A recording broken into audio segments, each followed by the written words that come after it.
There we are. There we are. There we are.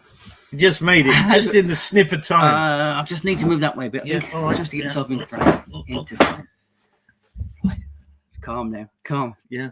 The calm, tranquilo. The calm before the storm. Everybody just don't know what's happened in the past 5 minutes. It's just been absolutely. I've got to tell you, it's been terrible. Terrible. Can you just move that knee a bit? No, I can't. I feel kind of close to you, bro. Get out of here. It's terrible. Ever since I saw him shirtless, yeah, you're not going to believe this.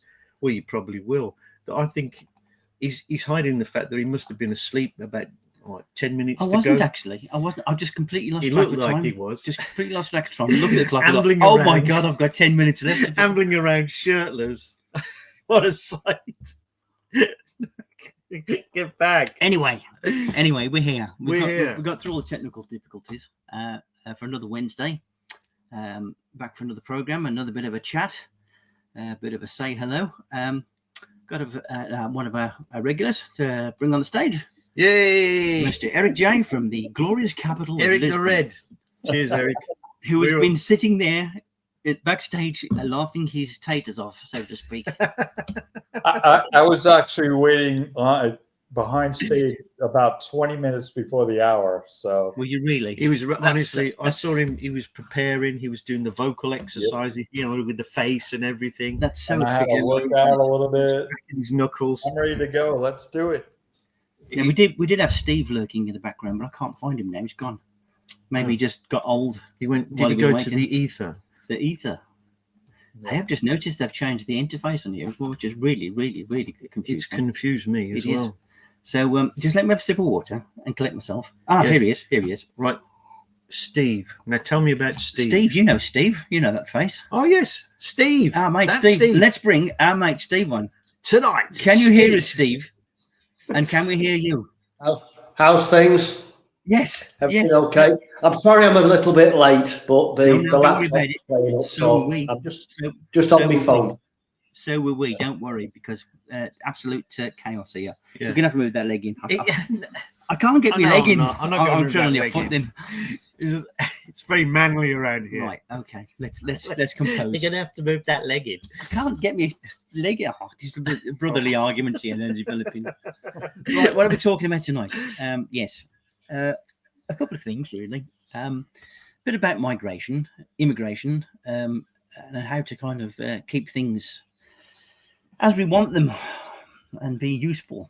That's why I've framed it. Really, that's dangerous. It is dangerous. We want them. It could be a very prickly subject because it evokes some very strong feelings amongst people, which I understand.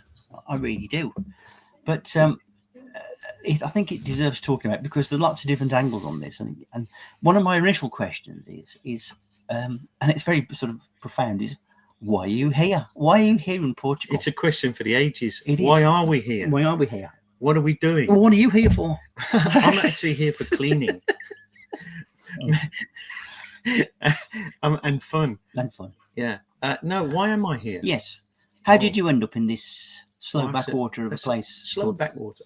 Called what do you mean, Alvaiazere or Portugal in general? Well, you tell your story because not everybody knows your story. Because that's what we're going to do. Just going to do a little trip around the screen and tell the story. Well, I developed houses along with having a career in video production and doing my art. And I made a reasonable amount of money and I wanted to do something different. I wanted a bit of a challenge. I always wanted to learn a foreign language. Why I chose Portuguese, God only knows. And so I was looking, basically I packed my family up we had 7 suitcases, sold the house, sold everything, and arrived in Portugal with the intent of going on a grand tour to Europe. We were looking at places like... Oh, so Portugal was the tip of the iceberg, so to speak. Portugal was the bridgehead to a wonderful experience, a European sojourn, as they say. Okay, that's very good. And I arrived in San Martino de Porto, which is a kind of like halfway up on the west coast of Portugal, about 100 kilometers or so north of Lisbon. And I think that was in 2007 in the not the winter, but the spring of 2007. It was quite nippy at that point. I can remember. Oh, you've got to get to the point, or what? Are we going to waffle all night? Trying to paint the picture, you know. Oh, look, Eric's getting older, so can you just? He was old when he got on the show. No, you're talking about 2007. We're in 2025. Do I have to listen to 18 years of? Yes, there you go. You tell him, Eric. You tell him. Let's get to the point. Right, you did St. Martin de Porto. You brought the kids up there to a certain age. Yes, I had 2 young kids. Don't forget that. Yeah, and little baby of about 6 months, and my son who was just over a year and a half. Okay, and then what happened? Why did you come here? How did you end up in the? Well, like I say, it was like you wanted a life change. I tell you, like a little story, which is going to bore the pants off you. But I was at the petrol station in Worcester. Eric's already going. And time to go and get the popcorn. I saw this incredibly short character filling up some petrol in the car. Reflection, then with glass. No. Well, that's not nice, is it? That's not nice views, right? And anyway, it transpired that it was a kid. It was a kid of about 13, filling up the tank of a car. He then left the nozzle in the tank and sped off, right, up the road. And I thought, do I really want to now, like, bring my kids up in this? Oh, this was in Britain. This was in Britain. Sorry, I thought this was in Portugal. I thought... No. This was. I should have said it was in the UK. Do I want to, like, bring my kids up in that kind of atmosphere, or do I want to take them somewhere where I could mold them a little bit and try and sort of give them more experience of life? So I chose Portugal to start with the full intention of going to other places. Mm-hmm. I arrived in San Martino. I sat on the beach there the kind of first day I came. It was about sort of 6 o'clock. Sun was starting to set, and there were a few people on the wall, and we were looking out across the bay, and there's all this kind of chromium coloured orange sky, and it was all very peaceful. And I looked back at the town and its golden light, and I thought to myself, I've arrived somewhere. We hit the mark, and I should have had the courage and the tenacity to drive on and go to Spain, go to Italy. But if you hit the mark, why would you leave something behind that felt right? Well, that's what transpired. It felt right. And then we push on a little bit further. You came here, and it's a big difference. It all went downhill. It's a big difference going from San Martin de Porto to Alvaiazere. Very, very different flavour. But I don't think that's been a negative, has it? Really? Not for the kids and not for yourself. What's been great is that I've had some laughs and some time with you, and we've done shot videos and done photography and built things. It's been a bit of a blast. It's been like a regression to childhood, really. Yeah. Not that we did a lot of photography in our childhood, but it's just been like we're kids again, really. Well, I've enjoyed it. Yeah, I've enjoyed it. So it's been marvelous fun. We kind of regrouped the family a bit, really, after your years of absence from my life, being over here, me back in the UK. So I tried to get rid of you. It's been good. Now, moving to Stephen. I know you're a well-travelled man. You've been to some very exotic places. You've done some fantastic things in your life. And it kind of surprisingly, you ended up here too. Now, what does that tell us, Steve? Why did you end up here? And what's your basic story? Can you share that with us? Well, I don't know whether I can tell it as quite as entertaining as John just did. But we can. I'm sure you can. Are you taking the mickey out of me? Yeah, basically, I was on the west coast of Scotland for probably 15, 16 years of my life. So it was cold, it was wet, and it was windy. And when it came towards getting the retirement age, I thought I need something a bit different. So I thought we'll go somewhere warmer. And some people that we'd met on our adventures, they just bought a house down near Portimao, south of Portugal. So we thought, don't want to go to France, don't want to go to Spain. We'd had a short 2-week stay in Portugal. in 2012.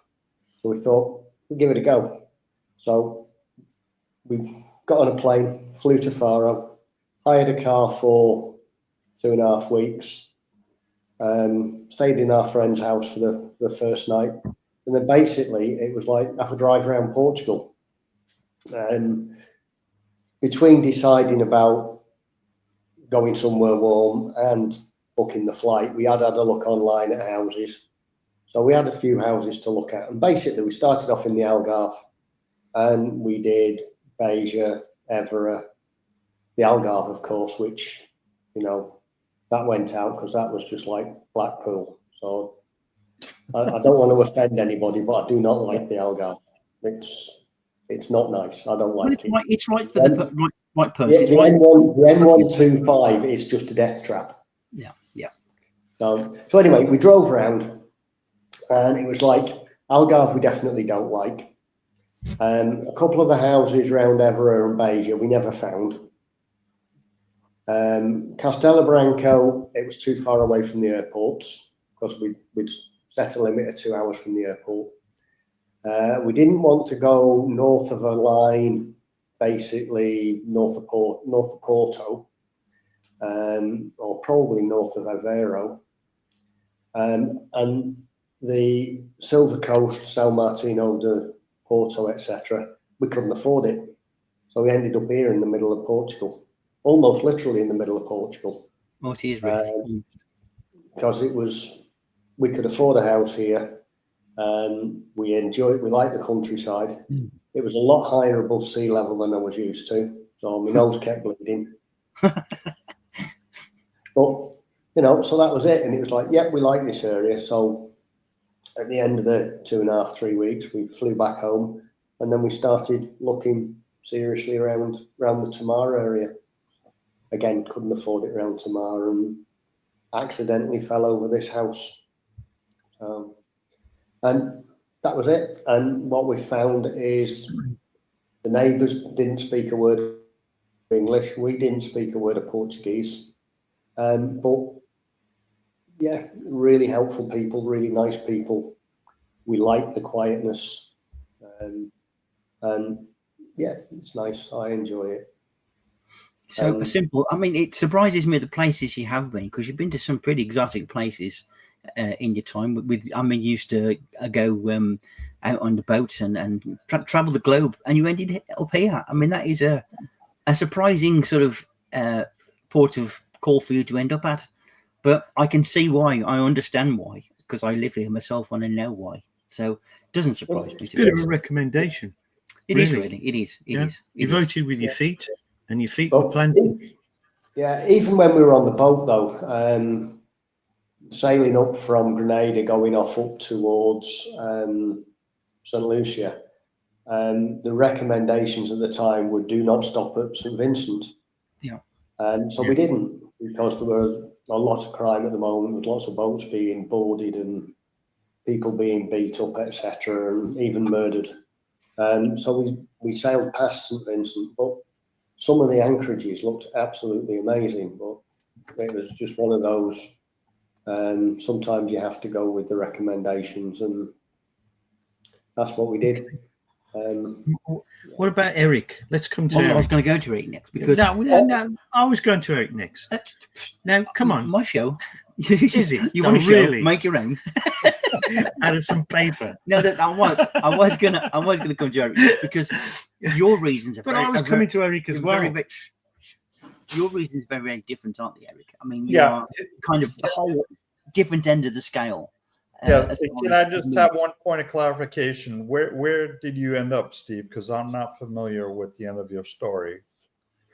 Where are you now? I'm in Alvaiazere.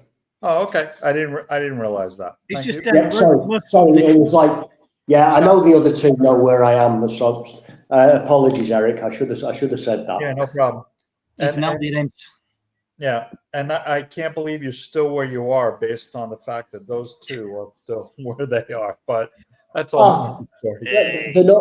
They're not so bad. They're all right, and you know, really? when you get used to John, he's pretty good. You know, he can be funny sometimes. Who's him? Who's John? Yeah, I'll have a word with him later. Yeah, he must be an alias. Alias. It was alias. Have you It been did say- drinking? as- Yeah, alias. Could have been your Anyway, alias. come on, let's move on to And Cherish. let's move on to Eric now. Eric in Lisbon, Eric the Red. right? Because he's living the Yeah, cosmopolitan life, living. right? You're Yes. living the Different lifestyle. cosmopolitan life, Very different lifestyle. right? Very Yes, I different.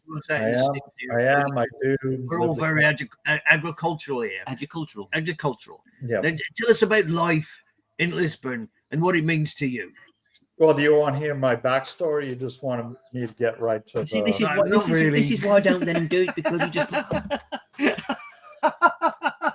like bloody Yeah, come amateurs. on, Amateurs. Eric. Tell me your backstory. Yeah, Eric, please. I know the backstory, right? Because I've known you for a Yeah, while. but mate. you let Eric Will say. you be I can quiet? go any Just which way you shh. want to go. So For those Yeah. people who don't know you, right, maybe you should just embellish them a little bit where you came from and your journey here. okay, so I'm originally from New York. Okay, I lived there the better part of 50 some odd years, and then my wife and I decided to move to North Carolina, and then COVID hit. Right, so during COVID, I had a lot of time on my hands, and I was like, if I could be anywhere in the world aside from where I was at that time, where would that be, right?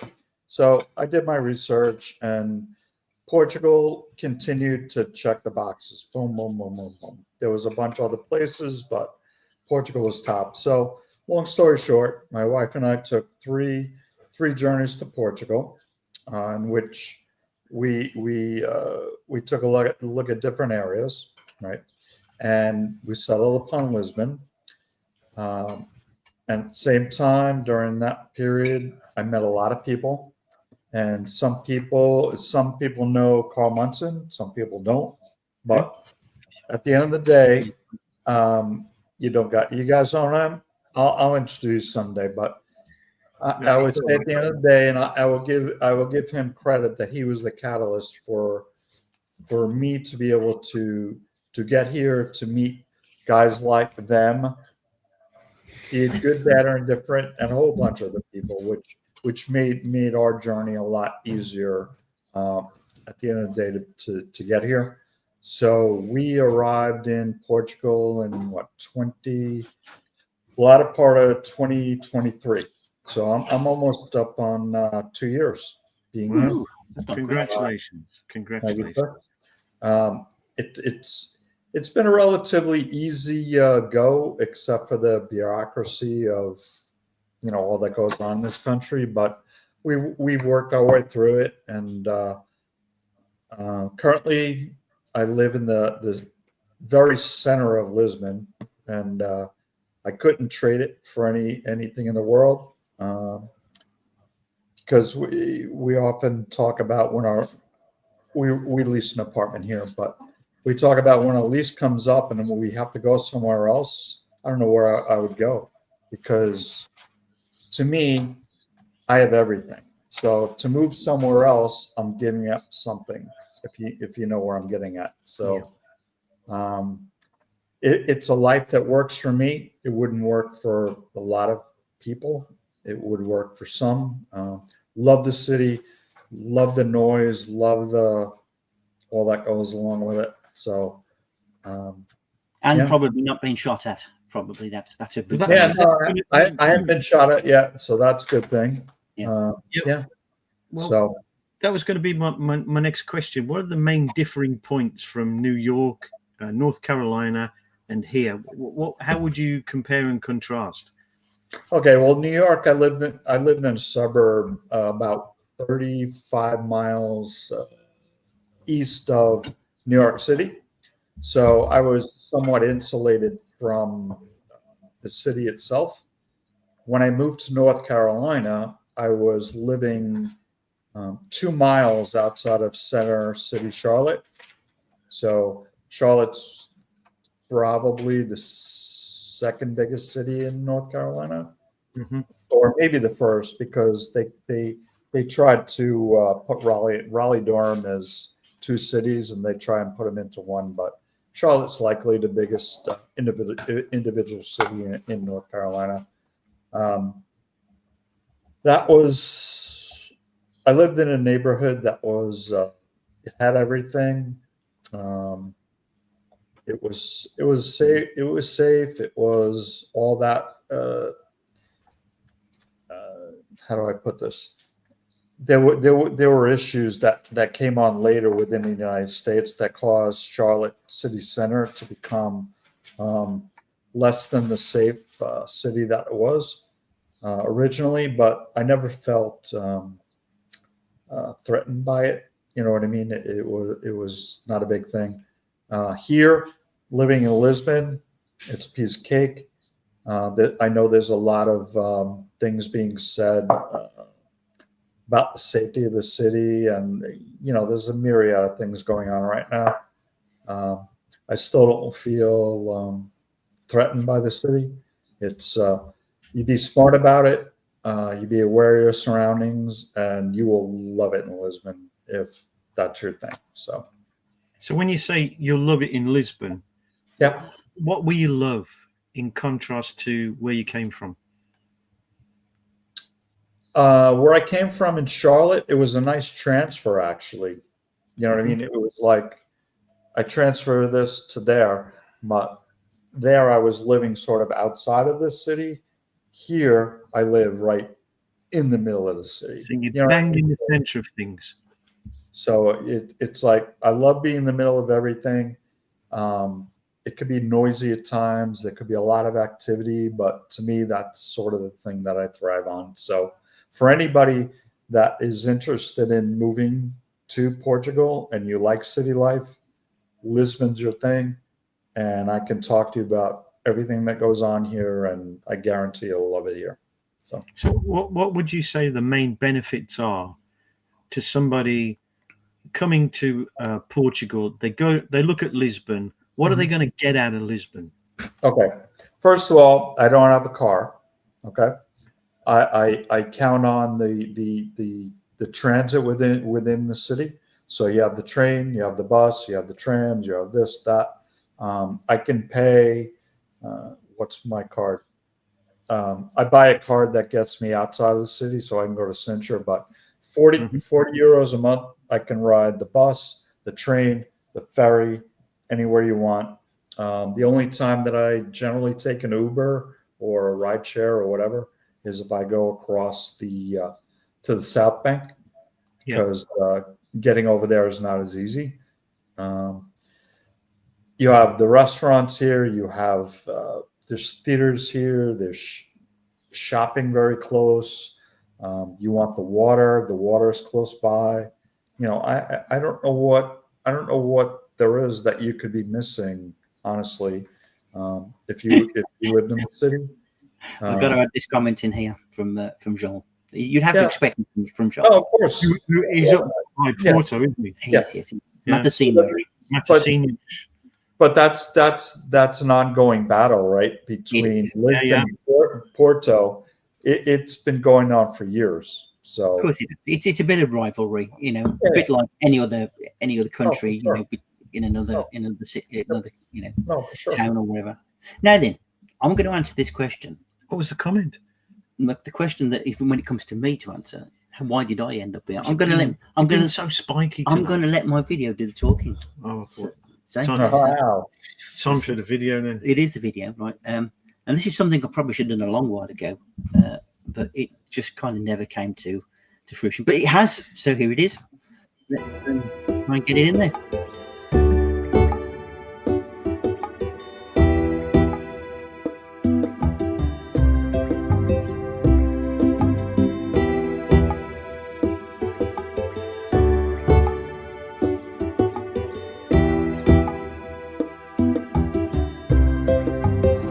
Hello and welcome to my hometown of Alvaiazere. Where's Alvaiazere, here you say? Well, if you look on the map of Portugal, it's more or less in the centre. To the north lies Coimbra, to the south lies Tomar. For a town of this size, it's got quite good facilities. You've got a healthcare centre, you've got a private hospital, swimming pools, sports centres, supermarkets, petrol stations, and of course the ubiquitous cafes spread all around. And as a base to live, it's quite good because you don't really have to go too far for your daily needs. Now, the monument behind me celebrates 500 years of Market Street in Portugal, but life here existed a long time before that. So let's go and have a look at that.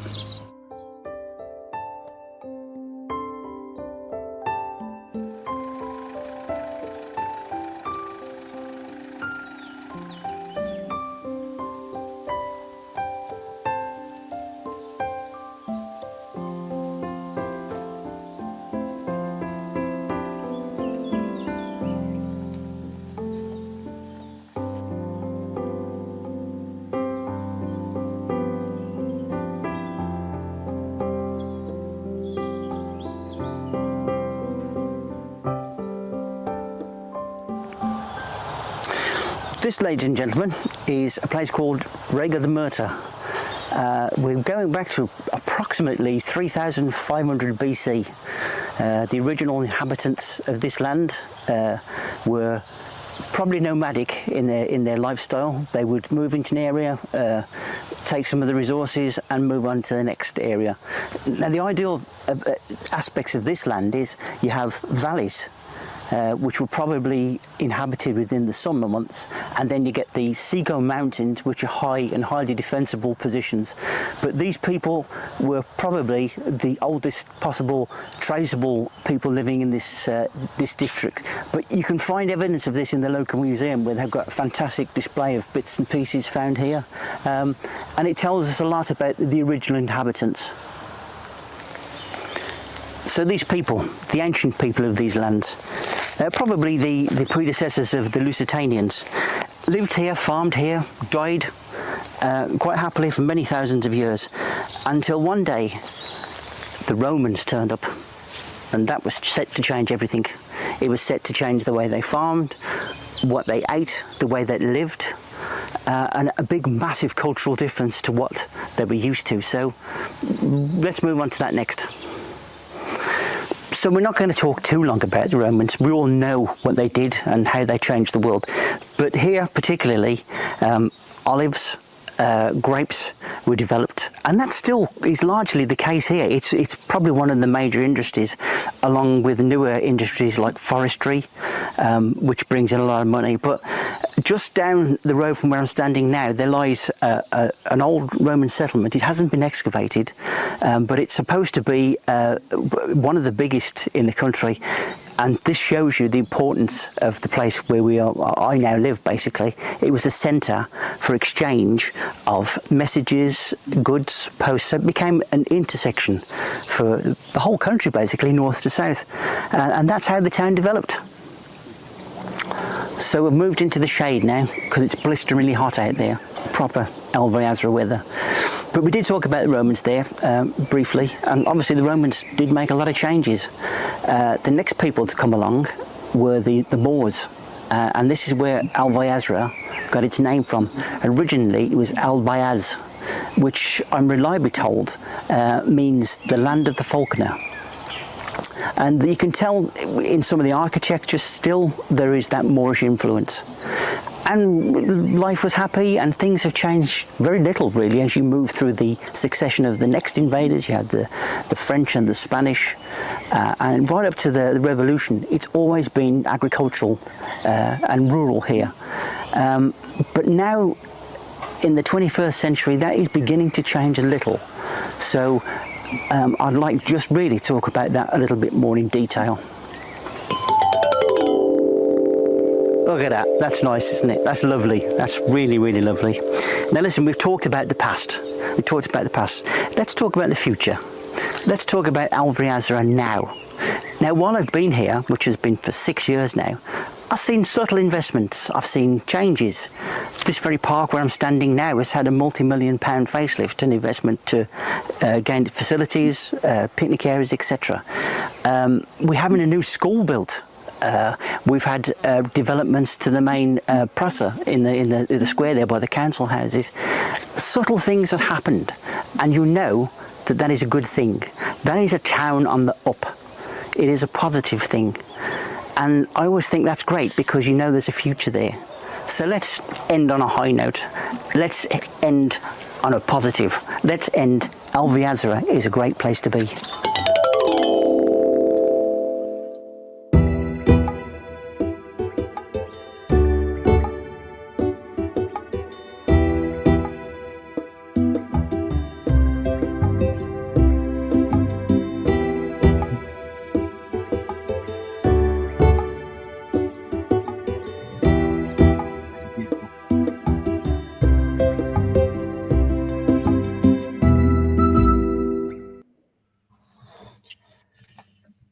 So that is why. Fabulous. That is why I came. Well, part of the reason why I came here. It's got a lot. It's got a lot going for it, right? I mean, there were some big gaps in history there, but I've only got a few minutes to say. But I'm only an hour away from the sea. I can be in some reasonable, cities like Coimbra, Tamar. I can be in Lisbon within about an hour and a half. I can go to rivers. I can go to river beaches, and life here is a bit cheaper. It's more affordable and more rural, which suits my own. I've never been a city boy, never have been, even though I was born in a city. I've always tried to escape from one, and here I've found that lovely balance. So that is my own kind of personal point of view. So that is how I ended up here. I came to visit your man here when he was in San Martin de Porto. Because you were on your way to Spain, weren't you? Spain was going to be my original choice. I mean, you were so focused on Spain. I couldn't believe it. I kept sort of like trying to persuade him gently, I want to look at Portugal. It's got opportunities here, and the prices at that point were good. And the life and the landscape, it's very varied. You got your beaches, you got your mountains. I didn't know really. The north, which is wetter, and the south, which is more what desertification? Dry. It's more arid, right? And I thought, well, it's got like a lot to offer you, but you had a bit of a problem with your the old bronchial, the old iron lung, the old iron lung, didn't you? And you didn't want somewhere that's with too sort of probably subtropical and wet. Well, the Silver Coast is called the Silver Coast not because it's silver, mainly because it's misty quite a lot. Very of the time. misty, so which means a lot of water vapor in the air. Yeah. Which I love. I mean, I've got to be honest with you. In summer, it's great, isn't it? Because the temperatures come down. You're not being fried. But for those guys that love heat, boy, do you get a summer here like you would not believe. Oh yes. You get a summer plus.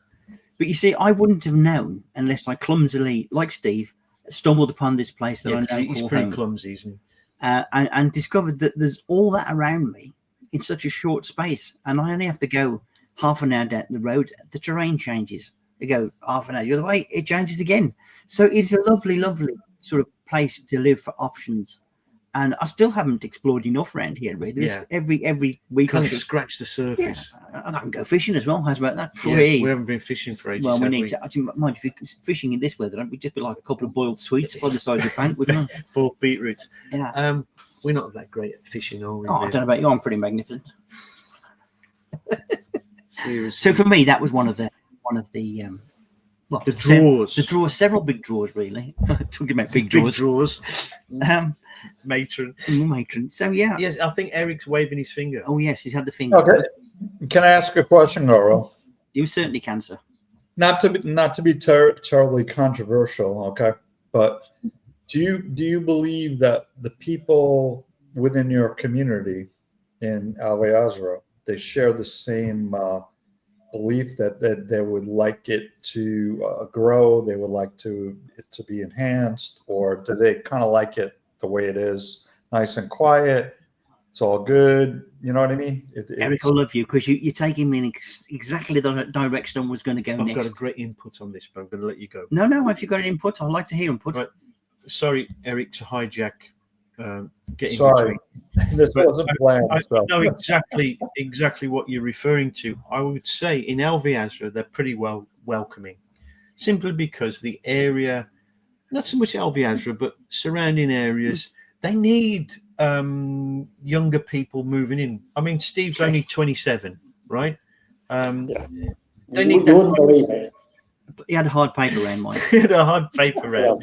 But no, they need people, don't they? They need younger blood, and so they're quite sort of enthusiastic and friendly and approaching and genuinely interested in you. And if you're prepared to trade a little bit of Portuguese, there's a lot you can achieve with these guys, because they welcome you, because they need new blood. In places like, say, San Martino, it's a little bit different because they're being priced out of the market. The Portuguese are being priced out of the market of buying property. And that can manifest itself in a little bit, not too much, right, of not resentment, but a sort of how the hell am I ever going to afford to buy a house? Yep. And I'm sure you get that in Lisbon a little bit, Eric, as well. Sure. Yeah. So, No argument there. Yeah. Have you come across that? Yeah. It's that topic is a big issue here, and it's been how do I put it kindly? It's been elevated by certain entities. We'll say different political parties are putting a light on it, and it's. I think it's become more of a thing than it really is, but I think we could hold a whole show on what's gone on in Lisbon in the last, I don't know, 15, 20 years. You know what I mean? But yeah, there's a big push right now down here about the housing shortages, how people are getting pushed out and stuff like that. So, I appreciate all that for sure.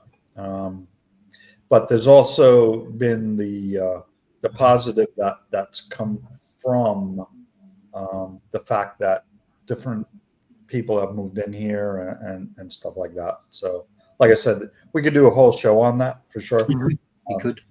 Well, I think good point. My own standpoint is it's not a bad thing to accept foreigners into your country. Okay, there's obviously a cultural exchange, and the ones that bring skills, talent, and wealth to a country benefit that country. I think the problem exists really digging underneath it all, is that the Portuguese are on the other end of the scale, as in most of Europe, subject to sort of immigration and people arriving from they don't know where, mainly sort of North Africa or Angola, those types of places, Portuguese speaking parts of the world, which they probably, and I'm reading between the lines, okay, but are these people not as welcoming. Are these people going to push up property prices? Are they going to be responsible for the elevation of what Eric is talking about? Probably not. Probably not. Not. They're going to Obviously, fill. there's exceptions. They're going to fill, the job market where agricultural people or low-paid jobs are going to probably go. Or if they are skilled, they will go into the health services, doctors, or whatever. So that's kind of a debatable point. Well, let's be frank with this, and I think it's a picture that's reflected in many, many places. America, Britain, Europe, is that on the one end you have a mass migration movement of people, which in a way can drive down wages. Yes. You have to accept it because they are quite often prepared to work for lower wages, longer hours than the indigenous population. Well, if the Portuguese are not doing these jobs, and they're largely pretty poorly paid out here in this sort of region, then what are they paying these guys who are coming in? That's what I always think. Good point. And on the other end of the scale, they're being pinched again by what they would term as rich foreigners coming in and buying property and driving up the other thing, especially in Lisbon, property. I mean, this has been the problem in Lisbon. A lot of people have come in and bought properties, not to live in, but to use as Airbnbs or as businesses. Yeah. And that's, I mean, if you live in Lisbon and you don't have much in the way of housing, that's going to, sting a lot. But I was just going to come back to, our kind of area. You don't generally get that sort of feeling here. I've lost count of the Portuguese people who've spoken to me that have said, look, we don't have a negative view of strangers here. We want people, whoever they come from, whether they are, from the colonies or whether they are from other parts of Europe or the rest of the world. We need people here because we have an aging population. And most of the young people want to go to the cities or they want to go somewhere else in the world. So we need that to keep us alive. Now, that's got to be done. I understand that, but that's got to be done sensitively. And I had a conversation with Stephen the other day, and it kind of agreed on a point that we came here because the values of what we're surrounded by and the lifestyle that they have here is kind of like turning the clock back in my life for about 40 years or more, because there's a strong community spirit. Everybody seems to know each other, and there is tradition, there is how can I say, a cohesion. Yes, a cohesive society structure, and that based to me, family. That was my kind of idea of Britain, but it's more apparent here than ever is back in Britain now. So that's kind of one of the reasons I'm here. Anything you want to say about that, Steve? Yeah, well, it's like we were saying during the conversation, it's like, for me, when I accidentally dropped here in Alvaiazere, it was almost like going back to my childhood, because everything was slower paced. The people were really good. As I said, I could walk back from the bar at whatever time at night, pitch black, and feel perfectly safe, apart from when the occasional fox or boar ran across the road.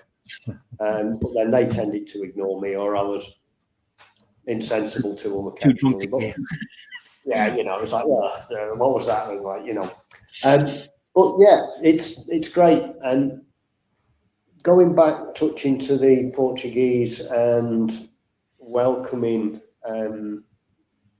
foreigners coming in, buying property, etc.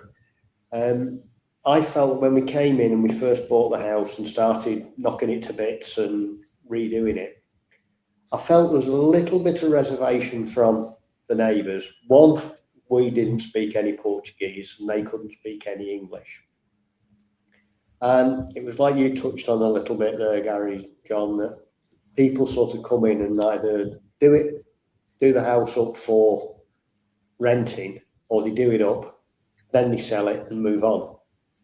And there is nothing really, the people don't get involved in the community. And it probably took the neighbours 2-3 years before it was like, yeah, okay, fine, he's settled and they're staying.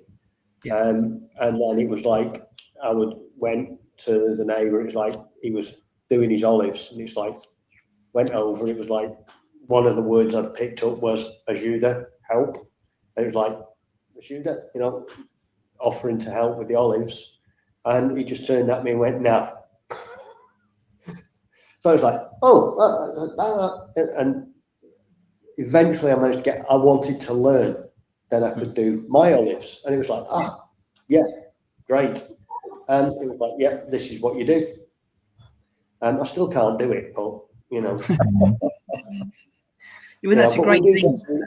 We do get the olives, but absolutely brilliant people. One of the first days we were here, we'd not long bought the house. We came over, it was June. And I'd got me brand new strimmer brought from the UK, because I didn't know you could actually buy the things here. And I'm out there with the metal blade on, knocking weeds and all sorts down. The neighbour from across the road came over and it's like, no, you can't do that. And he managed to explain that I couldn't use the metal blade. Yeah. So he pointed to his land across the road, which was all nicely mowed. And it was like, trattor. So I went, yeah, I understand that word. So I just went, tratto, and pointed to my land, which was like 3-4 foot tall in grass. And he went, see? There you go. And that evening he came over with his tractor and his cutter and he just flattened everything. And all as he wanted at the end of the day was to be invited to the back of the house and a glass of red wine, glass of Tinto. That was it.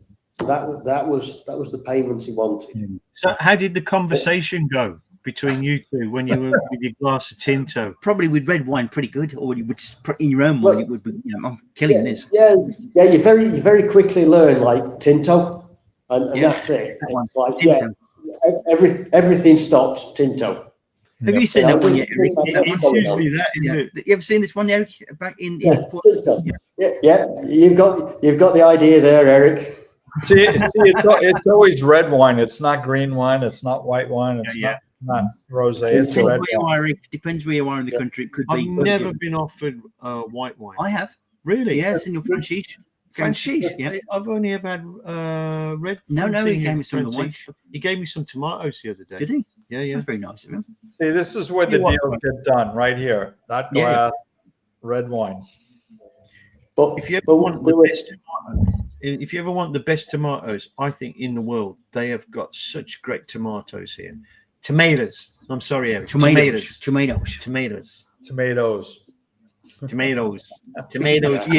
that's a British person trying to do. No, in English. Let's go the whole thing up. A Brummie trying to do an American accent. Tomatoes. Yeah. But now going back to what Steve was saying, sometimes you've got to put the first foot forward. You've got to be willing to make yourself look a bit of an idiot and just go out there and put, your best foot forward, so to speak, and you will get dividends, especially if you're asking for advice, because they love to give you advice. Yeah. I've seen that. They love to impart something on you like that. Which is great. I mean, that's really sorry, Eric, go on, carry on. No, it's okay. No, I wasn't saying anything. I'll have some more red wine. Have some more red wine. But, around here it's easy because we are quite a small community, so we all kind of know each other. But in Lisbon... Yeah, Eric's not going to get that so well, much, I don't know because he has a neighbourhood. He has people in the neighbourhood who might know him or, No, the closest thing I get to that is like there's a cafe about 2 blocks from here, and we've made a habit of going in there quite often, and it's gotten to the point where we go in there and bon dia, all this and that and the other thing, and they know what we want, and it comes to the table, and it's just a great kind of experience. But I experience things far different than what you guys do just because I live in the city. So, but Eric, do you find that because you're a foreigner, you're an American, they know you as an American, that you kind of like achieve not special, but some kind of recognition that perhaps the rest of the population, well, Eric does special needs. Yeah. No, but I think the point is that we're respectful within the community, right? So we don't come in there with our big American baggage, just trying to cast it on everybody. It's like between my wife and I, we're trying to assimilate into the situation here as best we can. It's not easy, but that's what we do. It's just be kind to the people, right? And be kind. They will be kind. It's always a great people. If you're going to go in there and start, pointing fingers and banging your fist on the table, that's not going to be the way to go. But you see, it must be very difficult, and I don't mean to be how can I say offensive when I say this, for Americans to come to Portugal because they're used to high levels of service. They want it now, or they want it, they want it yesterday. To come here and make that change, it's going to be difficult for you. Well, I learned early on, but it's like what I will say to people coming here from nearly anywhere else. It's like you need to let the air out of the tires a little bit. Just simmer down. It'll be okay. And like I tell other people coming here, it's like you bring several bags of luggage. Make sure one of them is stuffed with patience, right? Right. You got to pack and paperwork. And so, no. Well, that's another bag, but you need to pack your patience. If you Yes. can't pack your patience, you will not succeed here. So, but you've touched on something really, really fascinating. It's one of the questions that really fascinate me, Eric, and Steve. I'd like to come to you on this one as well, but perhaps Eric first. What's the type of person that should never step foot in Portugal, in your experience? wow. I gotta think about that. Go to Steve first, and I'll come back. Steve, you've had a little bit of cushion there, Time to think. Time to think, but consider the type of person you feel shouldn't come to Portugal. Now, I have a view on this, so if you're stuck, I'll kick it off. No, it's okay. Shut up and give me a chance. Okay. You tell him, go, Steve. Go, Right. Steve. Somebody that wants to change the Portuguese way of life should not come to Portugal. That's a good point. Because that's why I'm here, because I arrived, I liked the Portuguese way of life. I liked the way everything worked. So I don't want that changing. I'm trying not to change that. Yeah. Yes, the fact that I am spending money on building materials and various other bits and pieces. Yeah, I'm putting money in the economy. I'm, keeping the builder's merchant going in some ways, keeping Leroy Merlin going, Continental, which are big chain stores here, yeah. Owned by the French. Yeah. But we're also keeping the little hardware store going in town. We've already lost one hardware store in town, so keep the other one going. So yeah, if there's something going, go down there. Which brings me on to something else, which, as you may have gathered, I've done quite a bit of renovation on the house. And the other one is leave your country of origin ideas in the country of origin. The Portuguese know how to build houses in Portugal. So do it that way. Yep. Yeah. It might feel a bit better doing it how you used to. Yeah, I did the electrics here and I put a ring main in. Portuguese just looked at it and went, what have you done that for? But for me, it felt better for me. And, when the guys came to connect up, when EDP came to connect up, they looked at the tails I'd put in from the meter down to the distribution board and they went, why have you put 16 mil tails in? I said, well, because that's what I always put in. And they said, well, it's ridiculous because you've only got 4 mil cables coming into the house. It's like, yeah, but and these are the things that you learn, and these are the things which you put away. And as you integrate into the Portuguese way of life, you start looking. I was saying to Gary the other day that we've got I don't know what they're called. The hoey things that we were talking about, Gary? An ads like yeah, like an ads thing. They're so much better for digging a trench than a spade. A lot faster, a lot more accurate. Absolutely great. You just got to mind your toes. And yeah, so people that want to come in and then want to change the Portuguese way of life, I don't think they're the right people. That is a great because answer. They'll end up living somewhere that they don't like. They'll end up living back where they've come away from. Well, there will be a percentage of people here. I hate going back to the UK. I hate going back to the UK. That's what people don't take into account. There is a percentage of people here who it just doesn't suit them, and they go home. And maybe they should have thought a bit more about that when they came in. Sorry, Eric. No, and I say goodbye to those people. But to me, Steve brought up a very important word in all that he said was integrate, right? I don't care where you come from, be it the US, the UK, Asia, I don't care where you come from.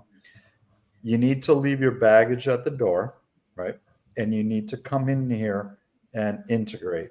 And if you do, the people that are already here will welcome you like with open arms.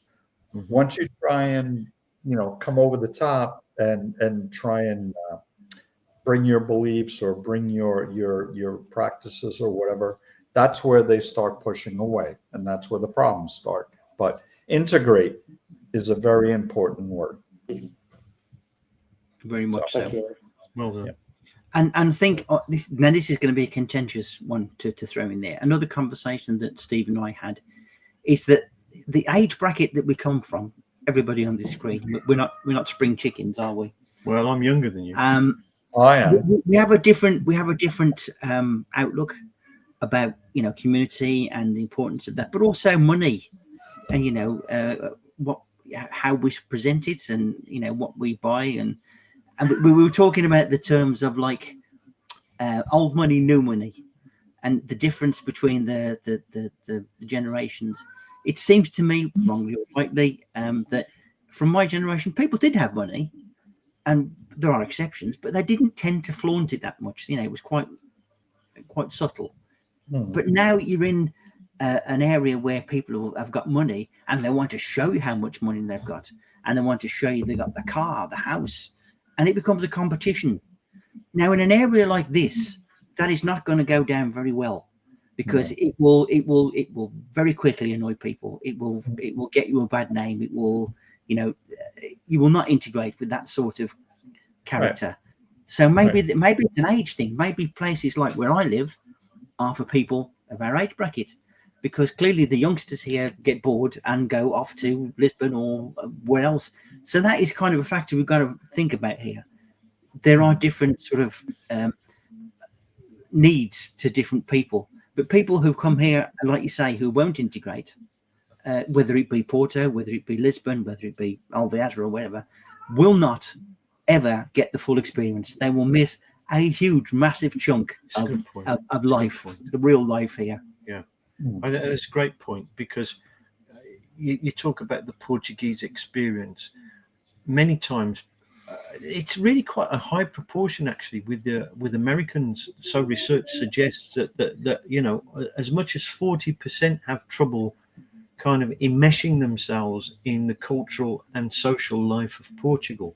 And I understand that, because it's a tough one, because they're so laid back, and they're kind of, you really have to go through that kind of like learning curve of being able to slow down. You're not going to get everything when you want it. You're going to have to like develop a new way of thinking and dealing with these issues, But once you can get past all of that, the guys that are lucky enough to do that, or I can't say lucky enough, but have the imagination and the intelligence to get over that and accept Portugal for what it is, flourish. These guys flourish. You got to delve. You got to have a good delve. Good delve into it, and then it will bring rewards. I believe that, honestly. I mean, I can't imagine a place where I have so much fun. Really, every day is interesting, because it's a wee little bit of a challenge. The language, talking to people, getting what you want, and the culture, and like with the shops that they suddenly just close. A lot of them close up at about like 12:30 lunchtime, which is a long lunchtime, because they open up about 3:00. Right, which is and you're standing there with your burnt cord or whatever. What do I do? And you just learn. I'll go and have a beer or something at the cafe. I'll go and have a beer. I'll have sit down. I'll have a little bit to eat, and I'll just take my time, and it slows the blood pressure down, and you learn patience, and another side of life opens up, that we've never really had. And it's fabulous. I just love it, because it's fantastic. I can so decompress in my life, and I can be chilled to a level. It's not a good sight when he decompresses. Get the puncture effect. I have one thing to add to that, right? This is August, right? So August ends up making these Forget things August. exponentially more challenging because the country's basically closed right now. Use that word for shadow. For shadow. Yeah, stuff shadow, So, I'm just because they're which means it's closed. Yeah. yeah, it does. I'm just going to run through the comments here because they're really stacking Yeah, up they're on me. stacking There's up, some of them aren't they? probably nearly an hour old. So, our friend Nubinet, Karen, how you doing? Older to you, Karen. Your great wife. Hello, Pat. Friend from up north, Joel. He obviously thinks people are trying to run away from Starmer. well, that's you guys. Yeah, Well, yeah. he does nothing for me, to be honest. Starmer is the British Prime Minister. Once more to the breach. Joel's bit of poetic verse. Yeah. Also saying hello to Pat and Nibinet. Mark's out there watching us. How you doing, Mark? Nibinet replying to Joel. Hello, Joel. Me, that is the StreamYard link if you want to join us and add your penneth, Your pennant. or your, what is it? Centime. Your Your centime. Joel, obviously, no fan of Lisbon. Yeah, he does come from near Porto, doesn't he? I don't know what that means, Joel. Centuries. Eh? He Must doesn't be. know the good life. So anyway, Yeah, centuries. Oh, we know this guy. Good evening, Carl. Good evening, Carl. Good evening, Carl, Mr. Munson. Tonight on the show, we've got Carl Munson. Even for river fishing, even for river fishing, you need a license. But don't we need a license for everything here? Yeah, you do. And we have got one. We paid it there, We've paid our license. so we're all legal. Yeah. If there's anybody out there watching. Yeah. Eric, we can say brokers. They do raise the price up with foreigners' tax. Okay. okay. Carl coming back with a very contentious point. How can you ensure immigrants will be a net benefit, and what can be done if they aren't? Another good topic for another show. Simon's saying, good evening, everybody. A lot of Americans move to Portugal, another country, without understanding the culture they're moving into. Well, Correct. that's true. That's correct. That's the problem of running away from your home country. But when Agreed. they do come here and they do discover that culture, what a breath of fresh air it will Are be. Americans running away from their culture? Are they? No, but not necessarily. But I think that Nubinet's comment holds true for a lot of different people, right? And like you said earlier, Terrence, that many people end up going back to wherever they came from, be it America, be it the UK, be it any other country in Europe or Asia or whatever, because they figured out that this just wasn't for them. And that's probably a good thing. You know what I mean? Instead of trying to... I agree with you. I think what a great journey to figure out that, a place is not for you, but you tried it. You tried it. You experimented. And in that time, you lived another life. Yep. As a kind of philosophical point of view, you lived another life. You had another existence other than, North Carolina or whatever. Yeah, but I think at the same point, sorry to cut you off, I think that's a good thing for the rest of us that are still here, right? Instead of somebody trying to come over the top and say, okay, I'm going to change the world in Portugal, they figured out I'm not going to do that, and they head back, wherever they came from. Yeah, well, they tend to go back with their tail between their legs. I've seen it myself. You get guys with business ideas here because they don't understand the economic structure and the business world. It's complex, isn't it? And they go, right, okay, we've got these concepts and we're going to teach the Portuguese how to do this, how to operate. And we're Portuguese are going to teach you bureaucracy. And the Portuguese look and smile and go, not so much. No. Nope. Yeah. Now, I think there's a statement here, right? And I think it's true, probably, of everybody on this screen. You came to Portugal to run away from something, to get away from something, and that applies to a lot, if not everybody who's coming here to Portugal. Yeah. Me personally, yes, because I didn't like the lifestyle that I was living and what was happening. Pretty much the same as you, Steve, from what you tell me. And you the same. I just got a word for you, Interpol. Yeah, they're still No, I'm not going to agree with that statement because I wasn't running away from anything. Honestly, I was not. it was, where could I be that was better than where I was? I would still been able to deal just fine where I was, but it was just like, where could I be that would be a little bit better? I wasn't running away from anything for sure. So, you just wanted a different challenge, Yeah. a different aspect in life. I was at a point in time where, and my wife looks at me back then. She's like, "Who are you? And who is this guy?" Because Yeah. that was not me. But at that time, it was just like, yep. And it's worked out. So. And do you think, Steve, that this place has changed you much in your outlook and the way that you see things? Well, it's probably given me, you were talking about different lives and more lives, so I'm probably on my third life now. What are you, a cat? Yeah, something like that.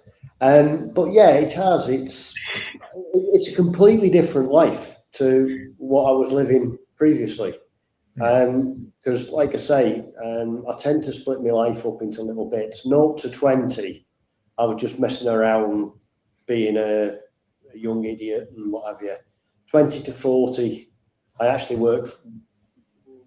No, hang on a minute. I attended a place of work who gave me money. I won't say I worked hard for a living, but I made a success of it. Then 40 to, let's say, 60, I went away and I made a hobby a business. Again, I think was reasonably successful at that. And then 60, retired. Well, actually, I probably retired at 40, really, but 60, changed again.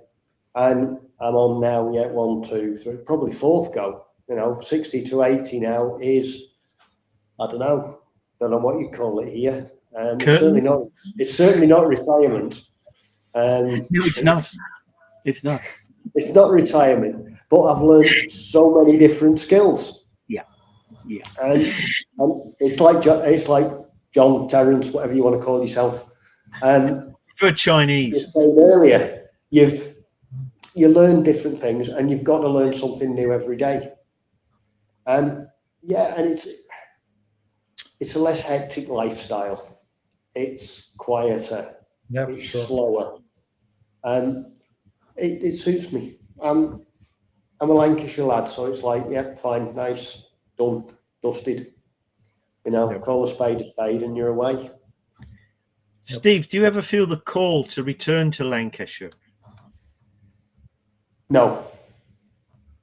Why is that, man? It's nice. It's nice to go back and maybe just drive through and see where I did various bits and pieces and did things, but I wouldn't go back because, one, I wouldn't be able to live back in the UK like I live here.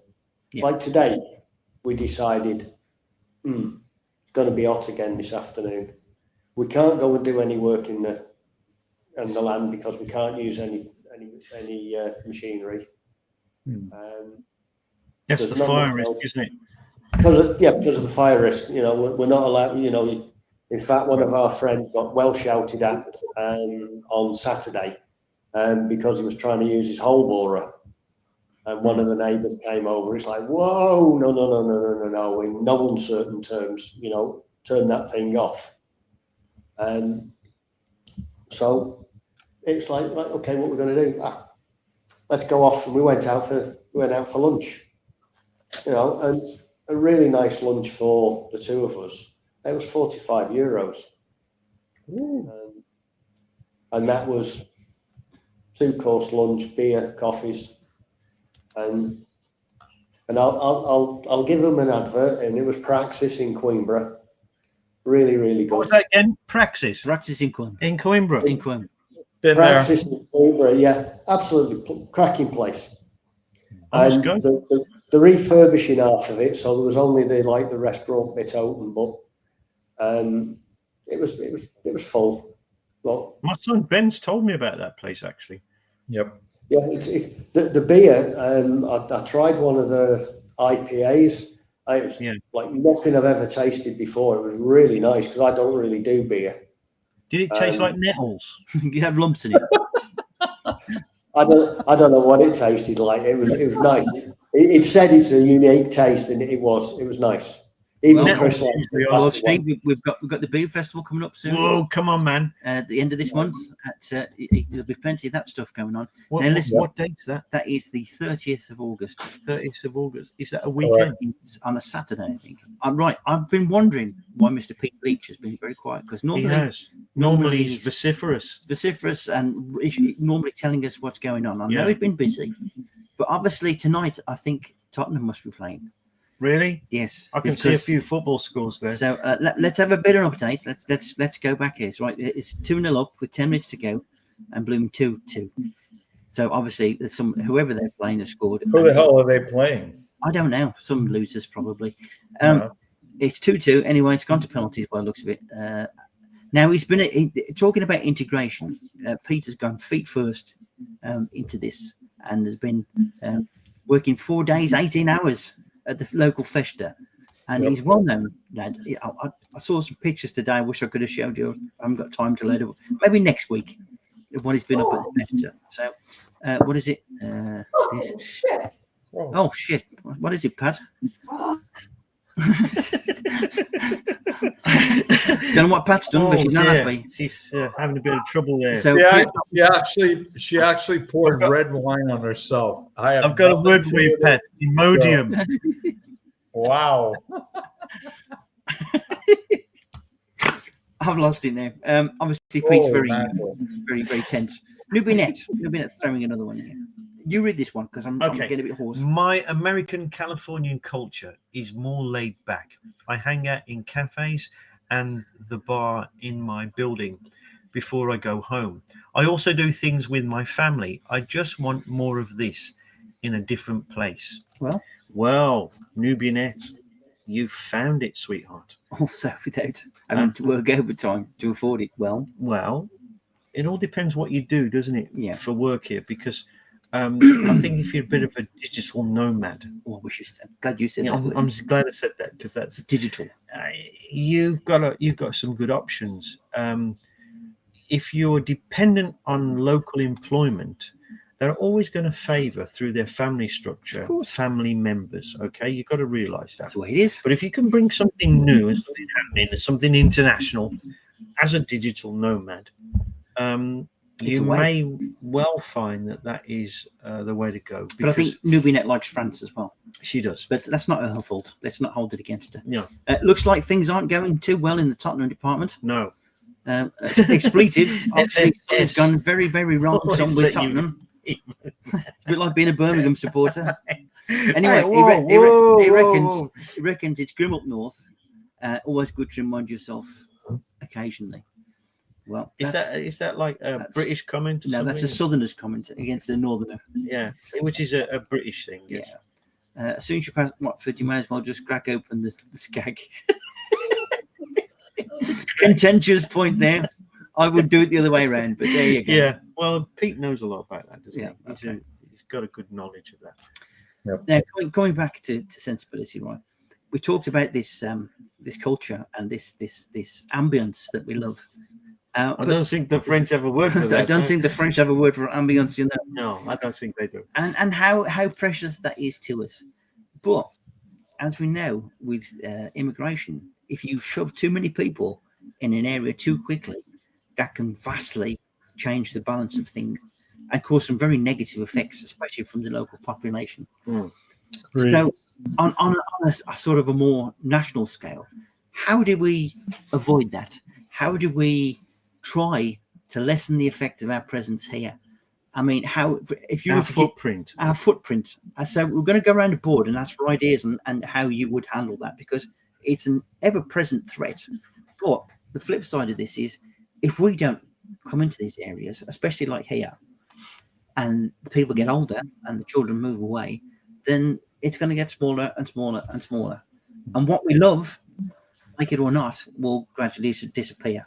So it's a conundrum, You either get a few people in and maybe there's some subtle changes, or you watch that way of life which we so cherish actually fade away. So your thoughts, gentlemen, before we finish up, because we're now at 1:14. Well, With Eric, yes. let me say, I think we're trying to put the toothpaste back in the tube when it comes to some of that stuff right now, and I think that's part of the frustration, we'll say, of the traditional Portuguese community, that the gate was opened. I'm trying to put it in a kind way, too wide for a little bit, and they're trying to catch up on how do we corral that a bit. So it's a tenuous situation. It's a high line that you're trying to cross, that you could easily fall off one or the other. You know what I'm saying? It's right now in Portugal, it's things have already been done that we need to somehow either undo or change or whatever, because it wasn't necessarily handled the proper way. But again, that's we could have a 2-hour show on that alone. So, but before I close my point, I neglected to say one thing about when I moved here, and it was Garbo that continuously said a couple of words to me that resonate forever. Same with me. Get out. Get lost. No. Just get here. And that was his message. Three words. I think that's 3 words, man. And I finally took him seriously, and I just got here, and I'm not going away. So I thank Garbo for that. He was the impetus for me to be here. So I'll leave it like that. And that's as emotional as Eric gets. That's it. You I'm better gonna collect this. I tell you, I what, moved on this one. I'd say we should keep you that should bottle that in I should the bottle Hall of that. Fame. Seriously. So yeah, I mean, my point was always to you: come and try it. You know, what have you got to lose? And in your case, you've loved it. As I always knew that you would, because you're the right. How can I? That's how. If I say that, it's going to come out wrong. But you're the right sort of person for Portugal. I can't put it in any other way. But you are. You are where you need to be. You have what you want, and you are happy and happy to learn things and move further with your experience. So But those were your words, right? Just get here. Just get here. So yeah. Steve, what would you say? How that? I mean, you've probably got a slightly different point to that, but yeah. The thing is that as people argue and put points across, and sometimes your opinions change a little bit. But as you say, and as Eric was just saying, once the people find out about it, we can't control who actually arrives. All as we can hope is that they come and they look around themselves and they say, yeah, this is what I like. I don't want to change it. If they come and they say, right, I like the place, but it's not to me liking. I want a Walmart for the Americans, B&Q for the English, Iceland for down on the Algarve. And we can't control that now. We've got no control over that. But I think what you're trying to do, Gary, in educate people and put it out there as this is what this culture is, and we don't want to lose it. So, as I and Eric kindly pointed out, integration is the word, and you come and you try and join in. Unfortunately, there's always going to be people that don't want to do that, and there's not a lot we can do about it, other than if we come across them, just try and educate as to, because someone brought up the point of they like it here as it is, and they don't see why we should be out discussing it, because they want that piece. They don't want it to change, and they want to keep it as long as possible. So don't talk about it. And I can go with a NIMBYism, because I don't want it to change either. But you've got to realise that we can't actually stop anybody moving in. So I suppose we have to resign ourselves a little bit to there being some change. And as Gary pointed out in his video, there have been changes in Alvaiazere. There's been money spent in the town, whether it's due to me and Gary moving in, or whether it's due to the EU throwing a load of money at Portugal. We don't know. But Bit of both. The place in the last 6 years, the first 2 years I was here, not a lot happened. But basically, yeah, definitely since COVID or during COVID, there seems to be a load of money being thrown into the place. It's no lively. We can still go from home into town and not see a car either way. We've got the road to ourselves. Yeah. So it's just one of those things where we like what we've got. We like what we've moved into. Unfortunately, it will change. Hopefully, in 50 years, when I'm well dead and gone, then it may be approaching what the UK or the States are like now. I won't see that, but hopefully it doesn't. End of story. Terence, you next. You're summing up. Yeah, I slightly different to the guys. I echo a lot of what they say and reflect it back. I think you made some great points, both of you guys. For me, I get a little bit hot under the collar when you do get a certain stream of Portuguese moaning about the fact that too many foreigners here, driving up the house prices. Who sold the house? Who sold the house to the foreigners in the first place? Come on, you can't have it both ways. You can't sell all these properties. And let's face it, there's a lot of properties in Portugal, derelict properties. The foreigners come in and we have a kind of perspective of let's renovate, let's renew, let's remodel, let's employ builders, let's employ gardeners, let's employ plumbers, let's employ electricians, right? We add a lot to the economy here, right? Mm-hmm. These are the gifts that we bring with us. We're not a detracting feature, and we allow ourselves to be corralled into this kind of hand-wringing sort of, oh yeah, well, we're so sorry that we've driven up the house prices. We haven't driven up the house prices, right? Greed and market forces and overestimation of prices has driven up house prices. Are you telling me that a guy in America would want to sort of pay $400,000 for a property which could be sold at $200,000? Somebody's making money somewhere, and it's the Portuguese.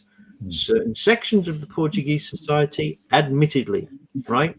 Admittedly, but it is the Portuguese. So don't point your finger at us, right? We come over here mainly to live the life, to contribute, to understand, to respect, to try and speak the language, and not to kind of bring our culture, but to learn about your culture. Don't start turning around to us and saying, oh, you're driving up the house prices. We're not driving them up, right? The guys that are selling these houses are driving them up because it's greed, right? And I'm sorry, I'm going to be contentious here. It's Portuguese greed. You're going to have to accept it. Ooh, that's a stinger. That really is. Right? Now, you can moan at me. You can tell me what you want. Right? You know how much better I feel about myself right now? Now, do you know what? I went to the hospital today to have my physiotherapy. And I was talking to the young lady that was doing my therapy. And I asked her some of these questions. I said, as a younger person, how do you view foreigners? And are we responsible for the rising housing, the prices of housing? And she said exactly the same thing as him. It's the people. It's the people that sell the houses that are responsible for the price rises. Yep. And that shocked me because I expected to say, well, it's a stranger coming here, supply and demand and everything. And that really did kind of think, oh, 2 steps backwards there. And she said that, people sell the houses, but they're selling for vastly inflated prices, knowing that people will buy them. So where do you lay the blame? Yep. There's always 2 sides to the story. I'm not saying that certain parts of Portugal have been oversaturated with people, and the prices have gone up, because that happens. It does happen. But at the end of the day, you've got to balance this by saying it's those that are selling the properties are also inflating the prices as well. And she said to me, look, here, Central Portugal, we don't blame you guys for coming here. You're coming here to live, and like the man says, largely become part of the community. And we like having people here because, other people are leaving and youngsters are going away.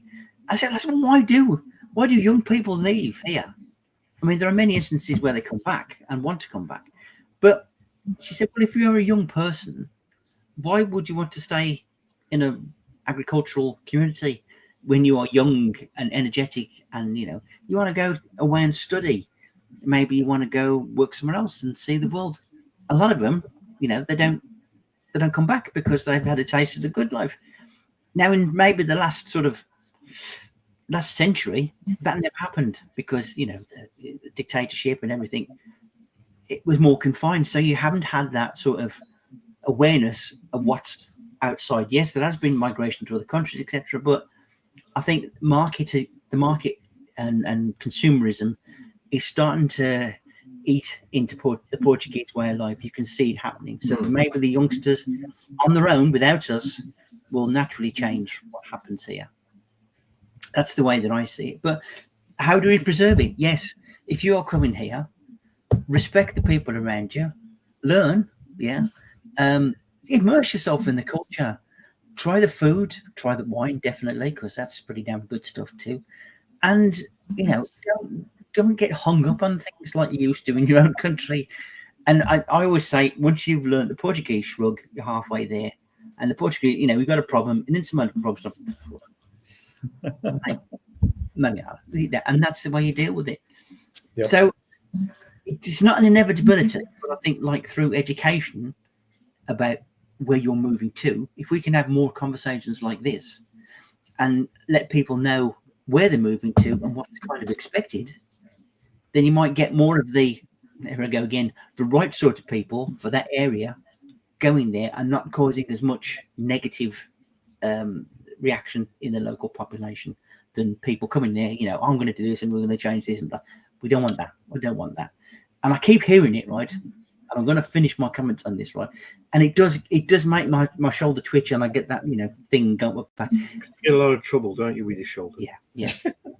I keep hearing it, right? Shh. We want to keep this secret. We don't want to tell anybody else.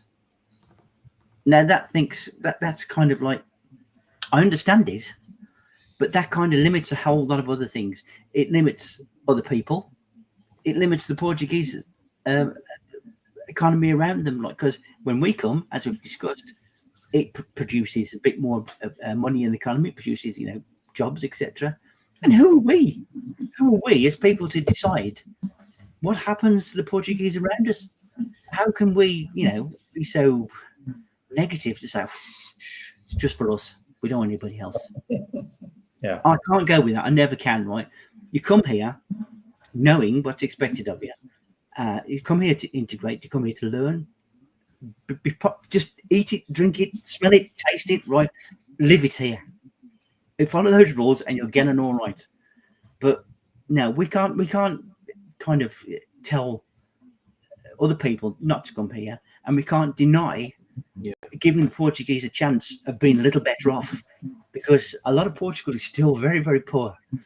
And if I can employ Portuguese workers, tradesmen, gardeners, whatever, that's got to be good, really. If it sticks a few more euros in their pocket, I'm happy to do it every time. I really am. So does anybody else want to add anything more to that? Because we've really gone over. Really on this gone one. over. We've gone over by half an hour, actually. 1:29. This is it's almost a record, I think. And we still I got blame Steve. Steve. I mean, talk. Honestly, I can't remember. Eric and Steve, you ever met? Did you ever met here? No. No, No, I'm not. never met in the flesh. No. Well, No, I've been to Lisbon, but I didn't meet Eric. no. No. This is. No, I think possibly. If he was in Alvaiazere, I'd have probably met him. You know, because Well, he will, but you will be soon. It's not a big place. It's not a big place. The beer You know, festival pick is any coming. cafe, sit there for the day, and you'll see everybody. Everybody. where's the beer The festival? beer festival is Amigos. Oh, the Amigos Beer Festival. It's a beer festival, but it's also a food festival. Craft. I hope I'm not working. You better not be. You better not be. I hope I'm not. Because this is going to be quite good, I think. Hopefully, we might get a few of the lads from the Man Cave. Few lads coming down here. Teach them some Bit of a proper, crew up from Lisbon. Portuguese culture, and have a great time. And Loving it. yeah. I better get there, hadn't I? Get there if you can. Yeah. I've got to just carrying. Oh God, there's some comments. Oh, there's so many comments. Mate, we can get rid of all of Solar Life Portugal because they don't matter. I'm just seeing if they're readable. Are they? We have to edit. I don't think he's very happy because Pete, I think he's not happy, I think man. Tottenham He's might not a not happy have, bunny. Really, you want to follow a decent football team, there, don't you? Yes. Here. All right, we've got one. Yeah. As Steve knows, the young generation return for the Festa weekends, which they do from Porto or maybe other parts. But there is a good percentage that stay, and a lot of young estrangeiros who are happy to be there. The lad I met, he was lovely, but I think he was from Israel, possibly, if my memory serves me right. Really? But he was in the right place. He was of that agricultural mentality where he probably came from a farming background, so he was proper happy doing what he was. But a really nice guy, and Portugal needs that sort of guy coming here. What's this? Came to the Festa every night as well as loving Boom is the loving festival. Boom is the festival. That also shows off how fabulous the region is. Yes, you've got to go to the Festas. So you really that's A festa is a party, is it? absolutely. Yes. The fire in Arganil has smoked out Matty. Arganil, yeah. Arganil. Matty's been smoked. I hope he hasn't caught fire. It's been like salmon. He's like a piece of smoked salmon there. But he is 40 kilometres away, so I think he's Yeah, not bless in him. any danger. I hope he's all right. And We do Nubinet, get big fires. smoke from fires is horrendous. My area's had a 2-year break. Well, we know that. I mean, here we've had fires and stuff. We had fires. Actually, the smoke from up north came down here and really made the air quality bad. Yeah. Also, market forces and knowing where to put your property on the market. Yeah, I suppose so. That drives stuff up. It's also the fact that there are very few places in Western Europe where you can get that sort of value. Maybe you can pick up somewhere in Ukraine.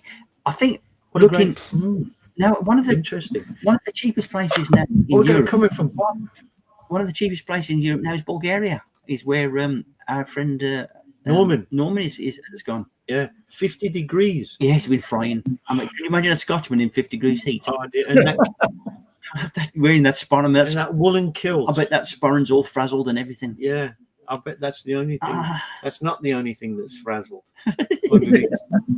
Bob's just coming by, looks of it. He just arrived and he saw my Portuguese shrug, followed by it's impossible. So, Can you tell me what a shrug is? you see the Portuguese when you have something like that? You mean that? Yeah. You mean the New York shrug, but like in a kind in of a Mediterranean Franco sort of Iberian sort of way. Iberian way.